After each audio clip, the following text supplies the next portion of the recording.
I said in my last little upload that I want to build a modular synth and a sequencer. So I'm going to try and illustrate why I want a sequencer. I've got a few little clips of video that I put together to make about 3 or 4 minutes of music. And if you're still around at the end of that, I'll come back and explain my thinking to it. It's all keyboards at the beginning, and then there's some cool guitar in it as well, so stick around for that. So I'll speak to you in a few minutes, alright? Cheers. Right, okay, try and get this right. Here's a video demo of why I need a sequencer.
So there you go, that was that. The keyboards at the beginning, that wee synthy bit, which I did on this thing here, Novation Bass Station. This was actually given to me by a friend in Glasgow, an old friend of mine called Reg. Thanks, Reg, if you're watching. I've got it in long-term loan, and excellent little device. So that bit, and also the piano bit, you know, the as well as the kind of the pizzicato to my mind, there's no reason why all of that couldn't be done on a sequencer. I mean, like for a future piece of music, if I wanted to do something like that, put it all in a sequencer, and that would free my hands up to, I don't know, to do something else, to play guitar or to play keyboards or whatever, you know. So that's my thinking behind the sequencer idea. The guitar part, if you're interested, was played on this little beastie here, which is a Vantage VP 700. It was built in the Matsumoku factory in 1979, and I believe Vantage was the sort of cheapo budget range of the Matsumoku produced guitars. There were Aria, Westone, the Washburn Wing series, Electra, and a few others. I think these were the cheapest ones.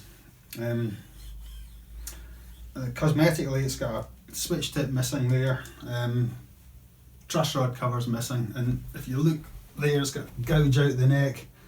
None of that makes any difference. The sound out of this little guitar is awesome. It really is, it blows me away. I got it on eBay. I don't know how many previous owners it's had, but it was neglected when I got it. It was a wreck. And I put new, there were no knobs on it, I put new knobs on it, but I haven't been able to find a switch tip for the switch, you know. 120 quid on eBay, and it's one of my all-time favourite guitars. I love it. It stands up to my Flying V and my Strat and all the rest of them easily. So there you go. Right, that's it for now.